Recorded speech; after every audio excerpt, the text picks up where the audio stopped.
Good afternoon and welcome to our monthly Geri Echo for March. My name's Sarah Tomkison and I'm a social worker on the Hub team. I want to take the opportunity to remind everyone that this Echo is sponsored jointly with the Queen's Medical Center and the University of Hawaii's Jabson Department of Geriatric Medicine. Joining me this afternoon in our interdisciplinary geriatric echo team, where we are all willing to teach and share our collective experience and wisdom with you, are our advanced practice nurse, Courtney Nunokawa, our psychologist, Dr. Lucas Morgan, our pharmacist, Dr. Reese Ueno, and our physical therapist, Susie Neufeld, and last but not least, our geriatrician, Rita Bell Fernandez. As a reminder, evaluations are required for CMEs, and you can find those evaluations by following the link in the chat at any time and on our website and email advertisements. We are currently offering continuing medical education for doctors, DOs, RNs, APRNs, and PAs. We are also offering NASW social work CEUs and certificates of attendance for certified nurses aides and students. The NASW credits will be sent out monthly, but the CME records will be sent out by Queen's Medical Center by mid-January of the following year. Your comments are very important to us. It's helpful for our planning of future Geri Echo programs. Again, with Echo, we want to emphasize that this webinar serves as a forum for mutual teaching and learning from experts and from each of us on the front lines. As the motto goes, all teach, all learn. And in the spirit of aloha, we encourage you to turn your cameras to help us build a community of learning. So if you can, try to keep your cameras on and mute yourselves when our presenter is speaking. But feel free to eat lunch during this session, for good nutrition is key to a healthy lifestyle. Our webinar format consists of a short lecture from our presenter with comments from the expertise of our Hub team members on ECHO. You, the participants, your comments, your questions, and even examples of case discussions are welcomed. Additionally, we invite you to share any geriatric cases, but we ask that you please keep all the case discussions HIPAA compliant. This includes not sharing the patient's name, their birth date, and so on. We learn best from our patients and our clients, and yes, they are our best teachers. It's a great pleasure for me to introduce to you today our guest speaker, Dr. Chad Kawakami, who is originally from Oahu and went to school in Oregon State University for his PharmD degree. After graduation, Dr. Kawakami completed his PG1 residency at Queen's Medical Center.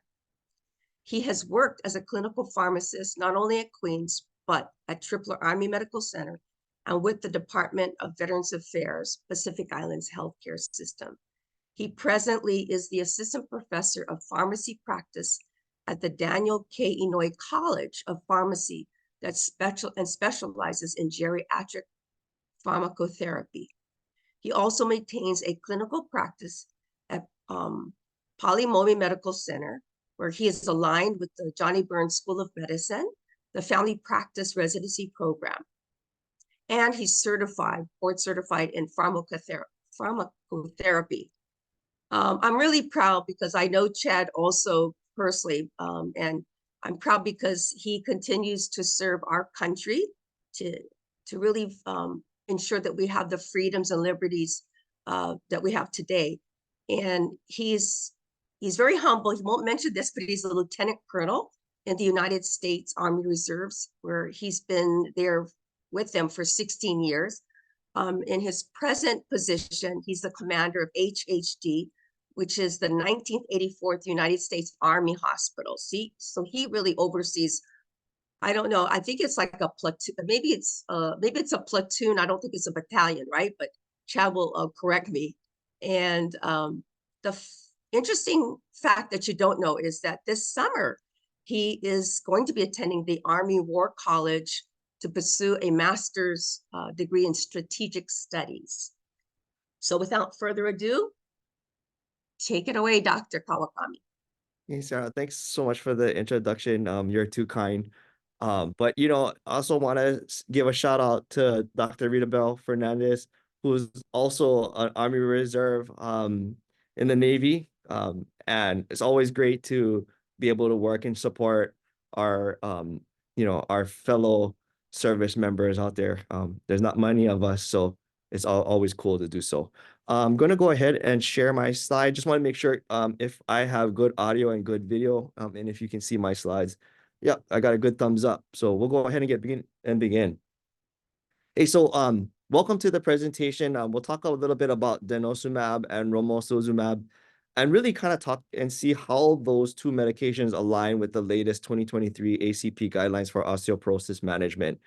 We'll delve into these powerful treatment options and talk about their mechanisms, their efficacy, how to select for patients, and also to discuss some of the patient safety considerations.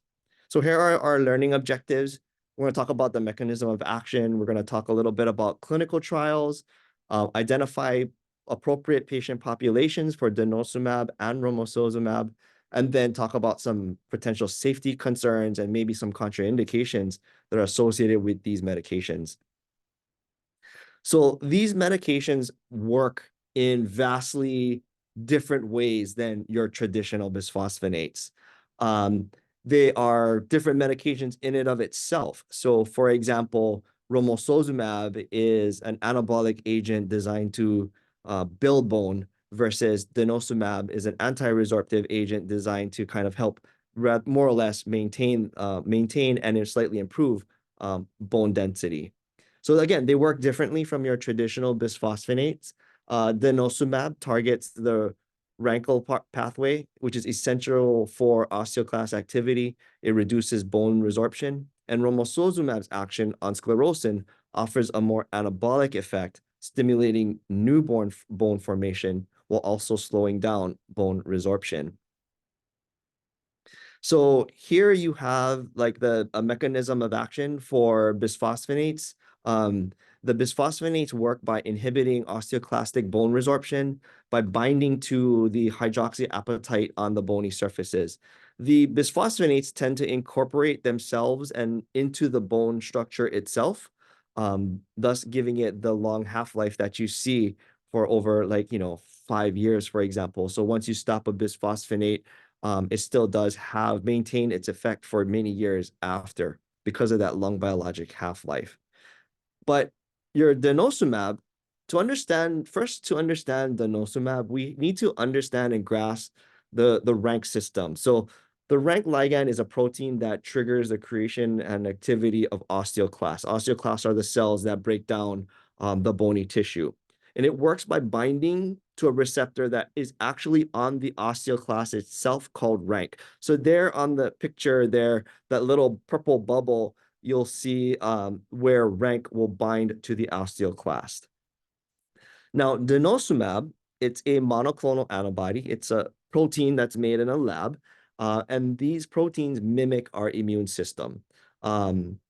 It specifically targets the rank ligand binding to it like a lock and key. So it binds to that protein like a lock and key. And when it binds in this lock and key fashion, it prevents Rankel from latching on to the rank inhibitor on the osteoclast. And so with this receptor blocked, the osteoclast cannot form as easily.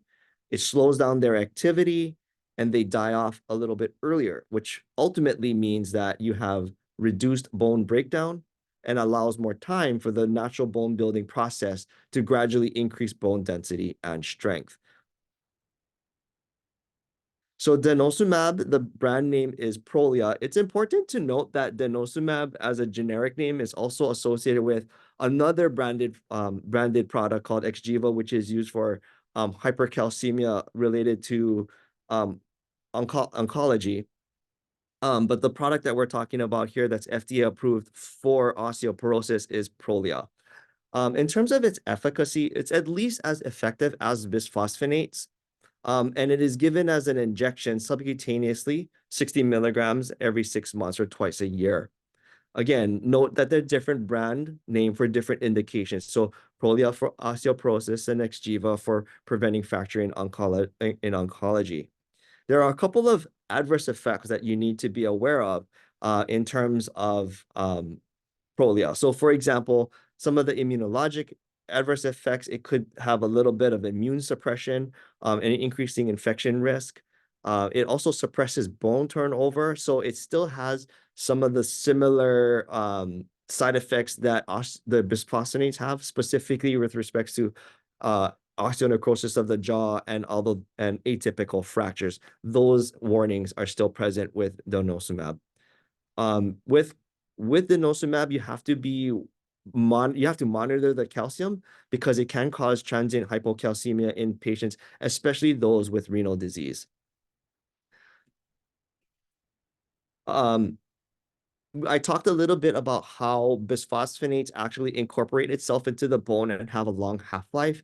Denosumab does not quite do that. So when you stop denosumab, its pharmacologic activity will soon abate if you do not continue it. So that's a little bit on denosumab. Now let's talk a little bit about the sclerostin inhibitors or romosozumab. So if you look at the box A, so in box A, our bones are constantly being remodeled. There's a balance between bone breakdown and new bone formation. And there in the middle, sclerostin, it's a protein that's made by our bone cells and it acts like a brake. It pumps the brakes and it helps slow down bone formation. Patients who have high sclerostin levels may be linked to having osteoporosis and more severe osteoporosis. Going over to the B section on the B box there you see romosozumab. Romosozumab is a monoclonal antibody that mimics our immune system's defense against these mechanisms. It specifically targets and binds to sclerostin, thereby essentially neutralizing it or knocking it out. This removes the brake, quote unquote, on bone formation, allowing the bone process to ramp up and build up. So romosozumab has a very fascinating dual effect on bone. Number one, it increases bone formation. It is an anabolic agent. So with sclerostin blocked, bone-forming cells, your osteoblasts, can work tirelessly and rather more vigorously, leading to new bone growth. It also causes a reduced bone breakdown. Romosozumab also indirectly decreases bone breakdown by affecting your osteoclasts, which are the cells responsible for bone resorption. So romosozumab is a protein just like denosumab. So because these are proteins, and monoclonal antibodies are proteins, the reason why you can't take them as an oral administration is that, like any protein, the acidic environment of your stomach, you'll break it down and it won't get absorbed and it has no pharmacologic activity. So many of these MABs or these proteins need to be administered either in IV infusion or through a subcutaneous administration. So in this case, romosozumab is administered as a subcutaneous injection under the skin. The standard dose is 210 milligrams, and it's given as 2 consecutive injections of 105 milligrams each. So each dose, you'll have 2 syringes, which is preloaded, and you'll give both of those doses at the same time. And these injections are given on a monthly basis for a total of 12 months, no more than 12 months. Like all medications, romosozumab has a couple of potential side effects, so it's important to be aware of these. Some of the common side effects include side effects associated with the injection. So your typical injection site reactions, the redness and the pain and swelling around the injection site. But serious but less common side effect includes the increased risk of heart attack, stroke, cardiovascular death, and it also has the it also has a problem of causing osteonecrosis of the jaw. It is because of these adverse effects that romosozumab is only approved for no more than 1 year of use. So now let's get into some of the clinical data to some of the pivotal studies that demonstrate the power of these medications in reducing fracture risk. The Freedom trial really did solidify denosumab's efficacy and safety profile. Romosozumab gained its fame in the ARCH trial that showed that it offered significant gains in bone mineral density, but it also showed that it had a cardiovascular risk that requires special consideration, and that kind of paved the way for the black box warning. And so here is the Freedom trial. The Freedom trial was a trial of about over 7,000 postmenopausal women. And the Freedom trial basically showed that there was significant reduction in both vertebral, hip, and non-vertebral fractures in postmenopausal women. The long-term safety profile was maintained for up to 12 years. Now, the one downside to this trial is that it measured the improvements in bone mineral density. And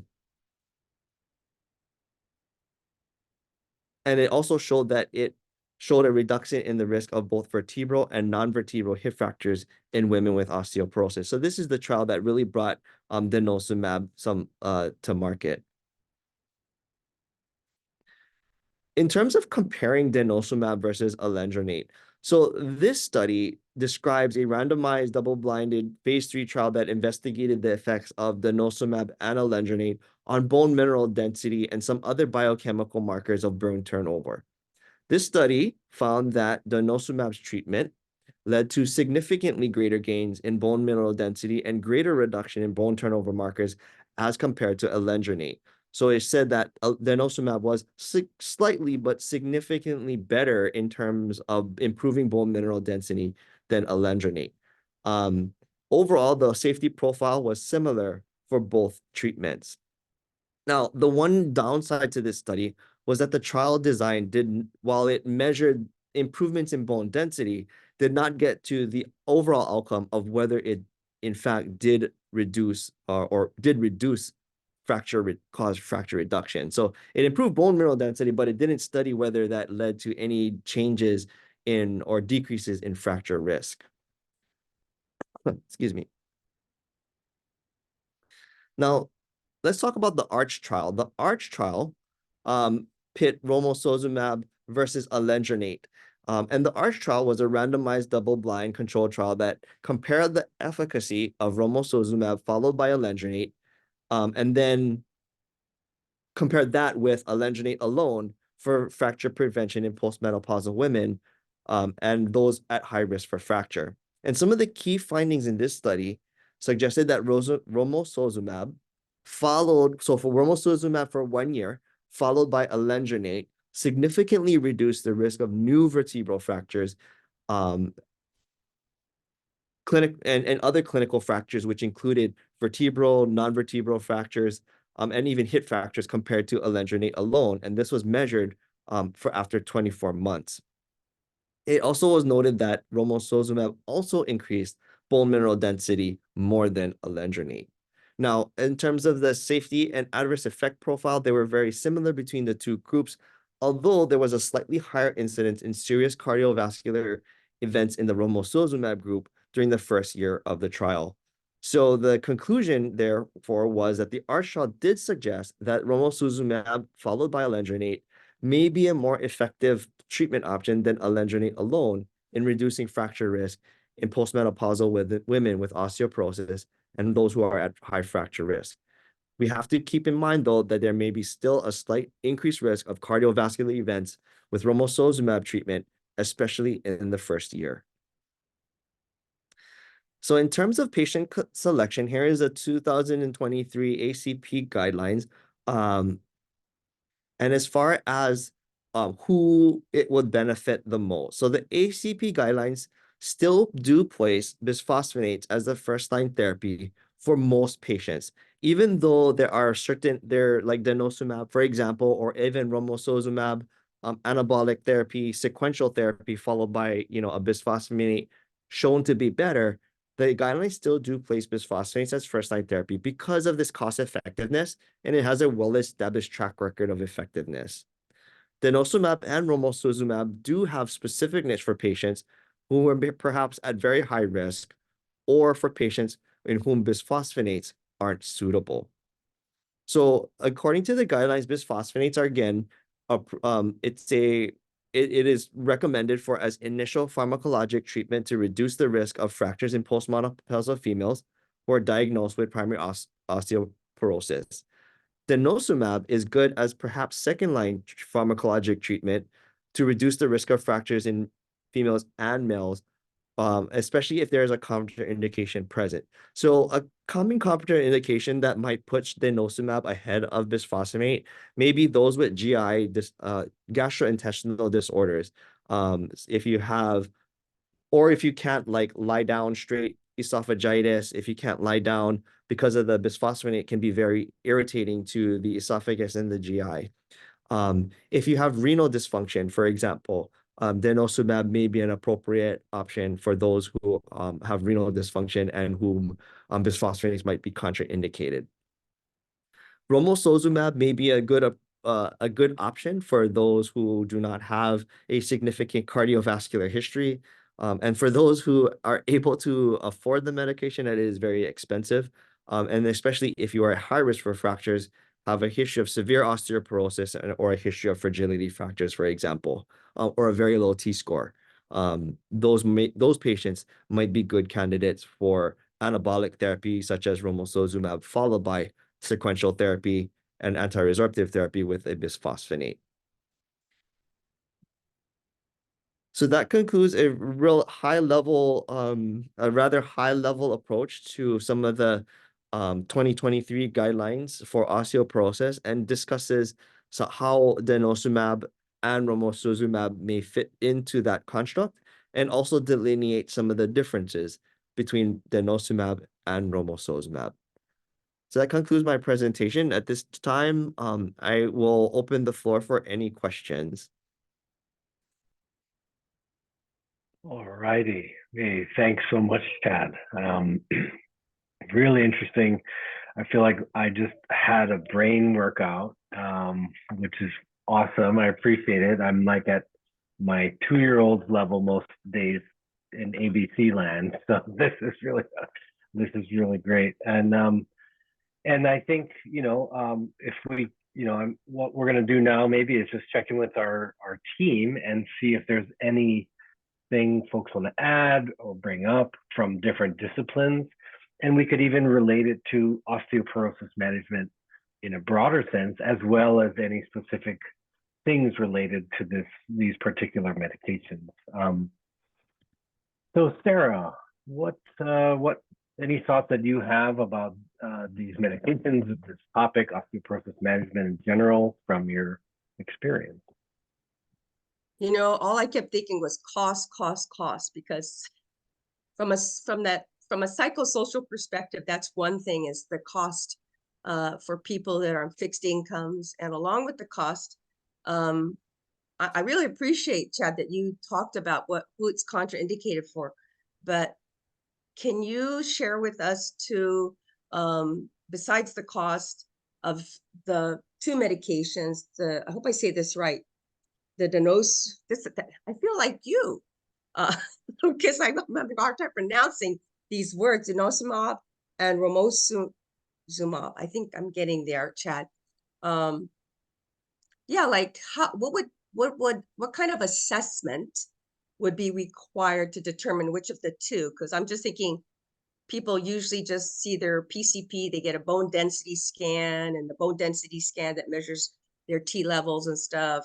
But is there other criterion that would be used to assess who's appropriate for those two other medications when the bisphosphonates are not So I guess I'm gonna throw out a little bit of the 4 M's here, and really understanding what matters to your patient, um, and having a really good conversation about both the risks and the benefits of this treatment. and making appropriate treatment selection. So I think number one, in terms of 4Ms, like mobility. Let's go for mobility. What is important for this patient? Certainly having osteoporosis and severe osteoporosis can have profound effects, not only on, mobility, but also depression. We know that patients who have severe osteoporosis suffer from depression and anxiety because of the risk for falls and fractures.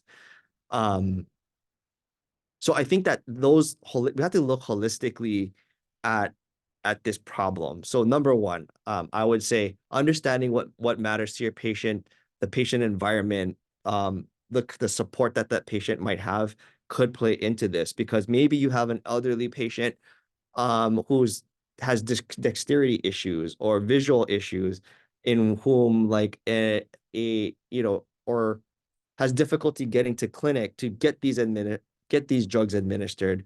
Those are some barriers, could be some barriers to care, right? Certainly the cost is a big issue. Having good insurance or being able to navigate that process and getting it approved might take some time. So if you can get over that, I guess the next thing is the side effect profile. So, does your patient have a history of stroke? Does your patient have a history of cardiovascular disease? And if the case is yes, then maybe, your romosozumab may not necessarily be the best medication treatment for you. Are there other anabolic agents like teriparatide, abaloparatide? Those are different options that we didn't talk about today. Is that on the table? So I think we have to look at it holistically and what is important to that patient. We can't forget bone healthy lifestyle as well, like making sure they have calcium and exercise and calcium and vitamin D. That's important as well. Do you know what the cost is by Oh, chance that's a good question. I guess it's like $26,000 a year like that. certainly very costly. I mean, and Prolia is not exactly cheap either, right? So, Evenity, so the brand name for romosozumab is Evenity, and that's about like 2,500 a month. And then, denosumab's not much cheaper. Yep. So definitely good considerations when thinking about who might be able to access this. And Right. so Like alendronate's yeah, like, I don't know, pennies on the dollar, right? Like, yeah. Well, thanks for bringing it into the context of that sort of holistic 4Ms, what matters, and that's always sort of a really important scale to be viewing these decisions in. And so, Rita, how about you? Anything you want to add or ask? I want to thank Chad for reviewing the Freedom Trial and the Arch Trial. Thank you for going over these landmark key trials with us. That's most helpful. And I went back to medical school days and remembered rank ligand and serositin. Thank you for reviewing those with our team.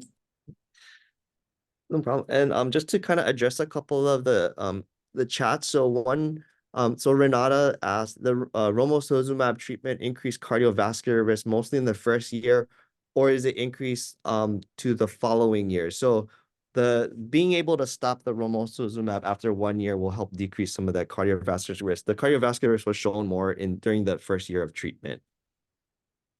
And then are there other barriers to, thanks Alex for that question. Are there other barriers to prescribing, for example, pre-authorizations? And certainly there will be some pre-authorizations required, even for denosumab, primarily due to cost.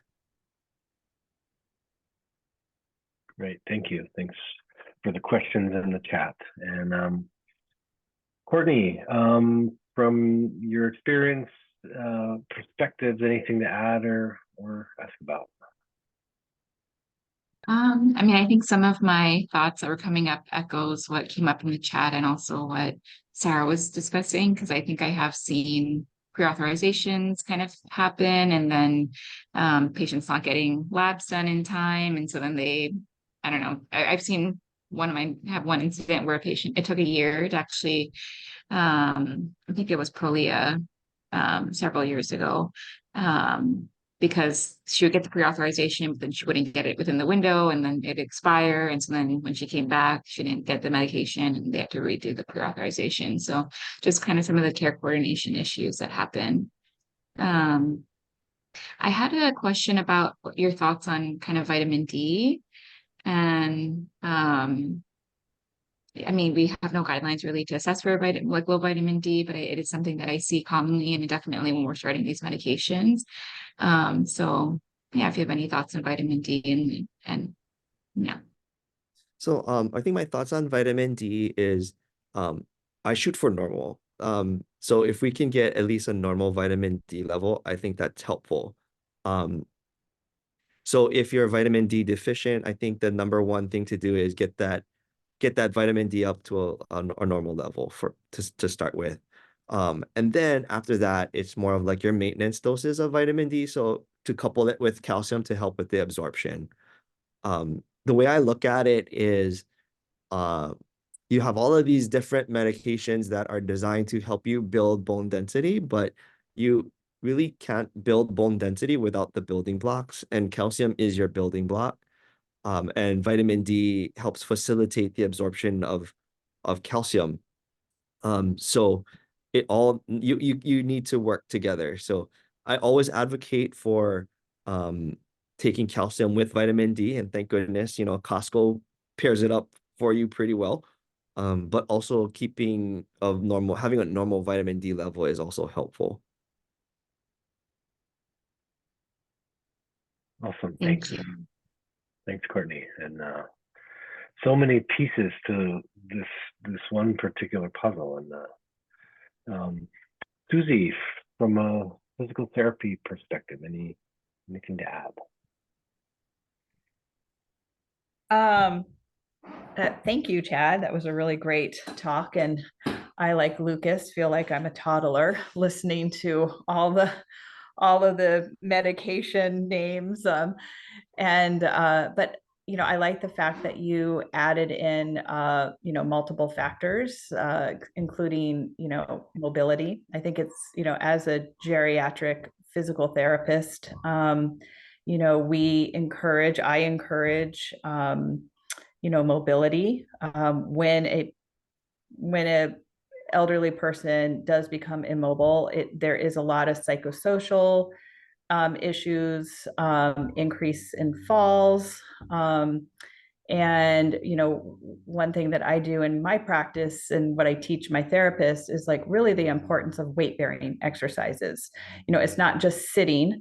You need to weight bear. They need to walk. They need to use weights to build up that muscle mass and that weight bearing, to help prevent those fractures. Really important. Yeah, sort of bringing in activities and specific types of activities. Yeah, thanks. Yeah. Go ahead, Chad. Yeah, no, 100%. Like I love the wraparound discussion in terms of osteoporosis, because yeah, part of the bone healthy lifestyle not only includes the medication aspect, but also the physical therapy aspect, maintaining muscle strength, muscle tone, gait, balance, also making sure that you have a bone healthy lifestyle to include as much weight bearing exercises as is possible. Also bringing in bone healthy diet, avoiding alcohol and caffeine that can help, that decreases calcium absorption and increases excretion. Unfortunately, nowadays there's no good healthy amount of alcohol. At least that's what they're socializing these days. So gone are the one drink a day type of things. But also, yeah, I see a lot of patients that have significant depression and anxiety, and it really impacts how they navigate their life and their day, and impacts quality of life because they're just so afraid of that fall, right? And I think that's normal. It would certainly affect me as well. So you can't deny that aspect or ignore that aspect rather.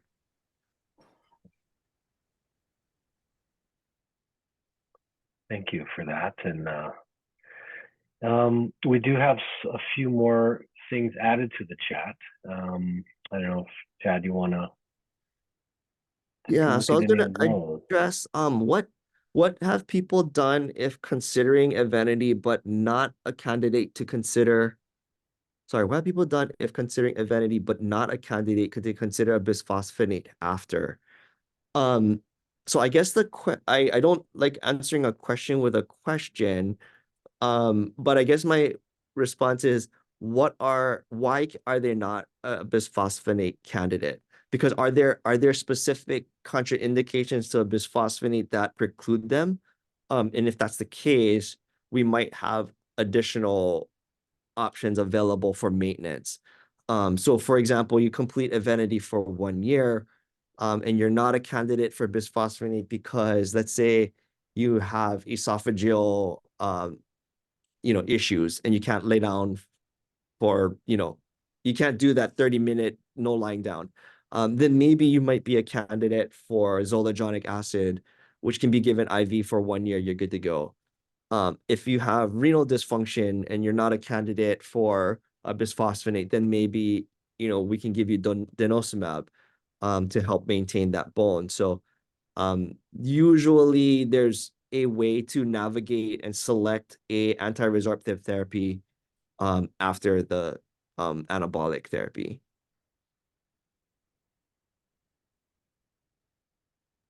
And I just wanted to give Reese a chance as well to weigh in and see. Also, yeah, there's some questions about costs and coverage for insurance, and just wondering if you have anything to add about that or anything else, Reese.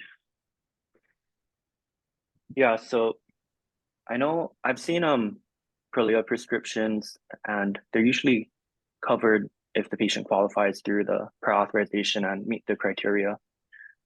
I've seen some patients, depending on their insurance, have 0 copays with Prolia, but it just depends. Again, like Chad said, insurance is really important, and it really varies from patient to patient. And then for the Romosozumab, Chad, do you know what pharmacies are able to fill it? And I'm thinking it's probably only a medical claim, so maybe only a specialty pharmacy. I haven't Yeah. seen it at a retail pharmacy before. Yeah, it's more of a specialty drug. And so medical then pharmacy, also, does that mean at a hospital, or is that what that you mean by a medical pharmacy? So it would be given through so like a specialty pharmacy, not at a hospital, but administered through the say CVS specialty care, for example, or in clinic, for example. Like if you go to say like if you like at a doctor's office, for example, could help administer that. and I had another question about the Romosozumab. Is it So it's not, oh, sorry. So a one? just- Oh, sorry about that. So go just so that it's clear, it's not, it's not like insulin where you take it home and you give it, at home. The Romosozumab is administered in clinic. Thank you. Sorry, Go ahead, Reese. For the Romosozumab, I know you mentioned it's only a 12-month treatment, but would it ever be appropriate to repeat it, like maybe in 5 or 10 years, or is it just a once lifetime medication? That's a good question. I don't think we have the data yet to support like going back on it. I know that there is data for say like teriparatide, to start it and then you stop it and then restart it again a little bit later. But I think it's 1 year total because of the increased risk for cardiovascular. And of course, the 1 year total for your teriparatide tend to be because of the osteosarcoma risk. So it really does limit re-challenging, but I don't think we have data for more than 1 year yet. I'm not 100%. Does anybody else might know if there's any new data? I haven't seen any new data to suggest that. That's why. Yeah, hopefully more data emerges and helps answer some of these questions about longer term use. And well, thanks, Reese, and just to share a couple cents about from a psychologist perspective, it seems sort of like totally unrelated to maybe aspects of this, and yet what we can provide to a patient sort of dealing with this is adjustment to living life differently with restrictions and precautions about falls and things like that. And a lot of folks have to give up things they used to do maybe because they're associated with higher risk for fractures and falls. And that, like people have mentioned a few times, comes with increased anxiety, increased depression. And a lot of what we might do in that scenario is sort of start thinking outside the box with people about how to engage in values-based behavioral activation goals, but doing it differently than before. Life has to change a little bit, but that doesn't mean you have to give up meaningful connections with people or engagement in different types of things that you really cared about at different, before you had to change. One thing that often comes up with patients of mine regarding medical treatments and is feeling intimidated or feeling lack of confidence in talking with their doctors about like a novel treatment and a condition like this. And so something we do is like working on how to even ask questions or how to even tell your doctor that you don't understand what they're saying. But a lot of patients are saying to say like, I don't understand, right? So I'm wondering, Chad or anybody else, these are pretty complex things and medications and disease processes, in trying to explain this to patients, in trying to get buy-in or, how any recommendations on what sort of language to use, what really sort of seems to hit home with folks. I don't know, any thoughts about communication with patients about this topic? Yeah, thanks for bringing that up, Lucas. This is just my opinion. It's just one guy's opinion. I think it's really hard. Like, you don't know what you don't know, right? So how does a patient who suffers from osteoporosis or any chronic disease for that matter ask the question and advocate for themselves when they really don't even know what they're advocating for? Like, I don't know hockey very well. I do know that it has a stick, a puck, and skates. But beyond that, like, I don't know how to be a good hockey player or play hockey other than like I gotta hit the stick. I gotta hit the puck, right? I don't even know what questions to ask to get better. Like, how does a patient ask, what's the next step in how can we escalate my care? How can we escalate and intensify my osteoporosis management over and above a bisphosphonate? Like, how do you ask that? Like, you don't even know that that's a thing. That, to me, that's the challenge. Like, the rank and file patient walking into clinic has no clue what to ask. So I think that's why I am a huge supporter of the 4Ms, and that by understanding what's important to the patient, that we can run through the cognitive process alongside them to introduce these new novel treatments so that it is in their realm of, so it is part of their knowledge and that they know that it exists so they can ask the question, right? Like, does that make sense? Yep. I think I was just it going to makes a add lot to of what, sense. like, I was just going to add to what you were both saying. One of the things, regardless of language, culture, I think also it's taking into account, starting where the client is, begin with the client is, and That includes what is it that they understand about their osteoporosis in simple terms. I remember Dr. Lubermeyer said that geriatricians are very good at this. They assess people's health literacy. And what she meant by that is use 2-syllable words. You explain things, like take your drugs, as opposed to have you taken your biophosphonate or whatever it is, right? It's just really breaking it down. But I think health literacy is really important, just to get a background, just to understand what their educational background is and their understanding. Because one thing too, with all these new medications, right, Chad? Maybe part of that education includes talking about lifestyle changes. And everybody already sort of touched lightly, whether that's improving bone density through exercise to, help with, that's really important. But it's not just taking the medications. I think it's like someone said, it's like regular calcium and vitamin D, but it's a complete lifestyle change, and that ties into what matters most to the person. If they want to golf, if they want to go back to golfing and they're not able to golf because of their hip pain or knee pain, maybe that's the starting place. Yeah. Definitely. Thank you. Yeah, thanks you both for weighing in on that. Patient, communication is such an art form that providers are in a difficult place.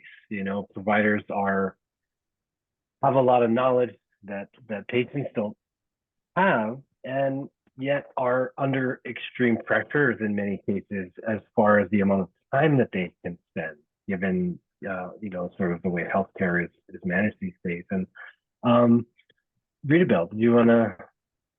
Yeah, I want to give a big shout out to the community health workers. And right now in Hawaii, there is an increased awareness, focus, and people are championing community health workers certificate, and including trying to get them reimbursed from our state. So they play a key role in helping patients understand what is Prolia, what is the X-Vega, what is this drug, how do you take the bisphosphonate correctly. So I think they are so key to helping our patients understand. A big shout out to them. Can I ask a question? Yeah. Can I ask a question? Go for it. So as a clinical pharmacist, do you have like you see patients during the day, like they come in for appointments, and they can sit down and talk to you, about their medications that they're on, and you help manage their medications in collaboration with like their primary care physician. Is that correct? Yes, that's correct.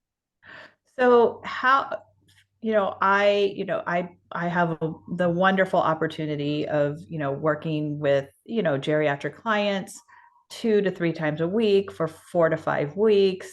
We get to know our patients well, and, they always have questions for us. They always, and we're always talking about healthy lifestyle. I'm constantly talking to them about, they need to understand like what medications that they're taking.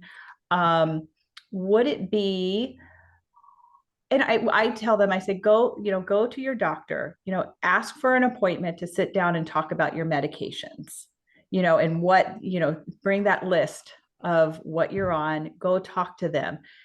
Is that something that we could refer to like a clinical pharmacist, or is that it has to be referred from the PCP? So I want to say yes. I mean that, we'd be more than happy to help address and answer some of those questions. And I think the only reason why I pause and hesitate is that, we, every clinic, every company, every organization has their own set of like norms. And so I don't want to breach any of those professional norms. But from the practices that I've been in, like working with, say, being the one clinical pharmacist assigned to 4 different physicians, and the relationship was like I diagnose, you treat. Like, so I make the diagnosis of hypertension and I'm going to say, you run, you go and treat, do whatever you need to do, get the blood pressure at goal. So in that kind of relationship, like, yeah, you really do maintain and manage very closely. So yeah, I would totally answer any and all questions. So I guess it depends on that relationship that you have in the working, you know, those working norms. But certainly it is well within our ability and job description to do so, answer those questions. Okay, all right, thank you. My husband is a physician at Schofield Barracks, and he actually was telling me just how, how valuable clinical pharmacists are, to his practice. So clinical pharmacists really are attached to an organization like Queen Emma Clinics and I think in the definition that we're thinking of, yes. I mean, there's clinical pharmacists, in various different settings. But our ability as pharmacists to be independent practitioners is not quite there yet. So in order for us to make a living, we're usually employed by some sort of organization. Okay. Thank you. Yeah. Thanks, Susie and Chad. And yeah, Renata also added some things about communication with patients. And, this is such a complex topic. I mean, there's like a million things that factor into any one interaction between a patient client and a provider. And there's so many things that can enhance or inhibit understanding, which is the goal of communication, right? And so maybe maybe we could work on that as another topic for a whole nother echo, but yeah, opening up a can of worms there. So I just want to make sure that, does anyone else have any more questions that are sort of specifically geared toward these medications that maybe you feel like is still there? And then just to point out that John posted the link for the evaluation, and I think that the way to get the CEs, I think, as well. So yeah, any other questions about these medications? Anything else that's still on people's minds right now?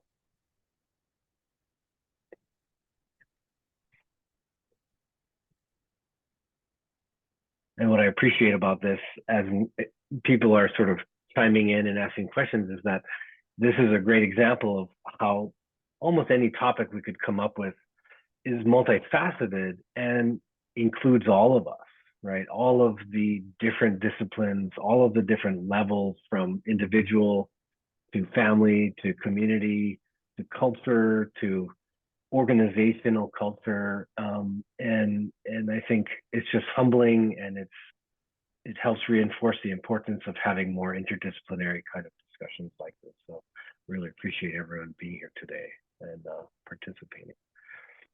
I just had one more question for Chad. In the studies that have been done, have they actually done any studies to see what the mortality rate was for people taking Evenity? Is that the one that I the one with the didn't shot? see any, to be honest, I didn't necessarily see or focus on any mortality in terms of like for like death, all-cause mortality from death from fracture. I didn't really pull that out. Oh, I meant more like as a side effect of the medication, because one of the side effects are MI and stroke, which could lead to Okay, death. okay. Yeah, I didn't necessarily see anything along those lines, and I didn't pull any of those out. I apologize. No, that's okay. I don't know if anybody else, participant wise, knows, given the side effects of that medication. If I'm just curious, I'm really wanting to know, like, what it sounded like that was a big, you kept mentioning it, myocardial infarction, stroke, and the thing about osteosarcoma, necrosis of the jaw. I watched too many horror films, so I get this picture of my jaw falling off.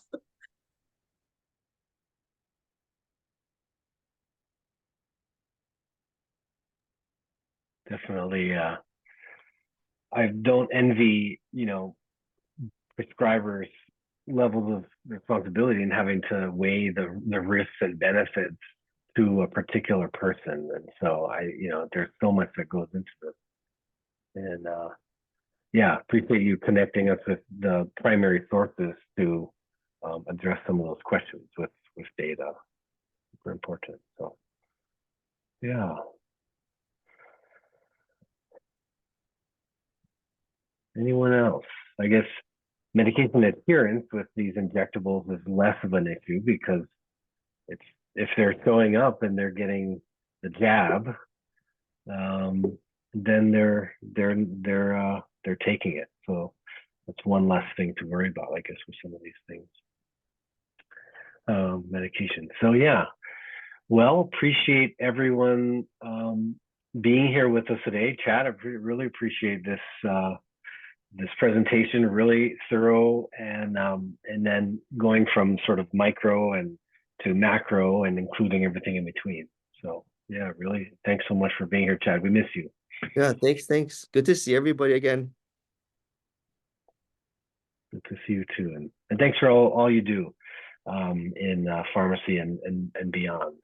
You guys too. You guys have a great group, and always a pleasure working with you guys.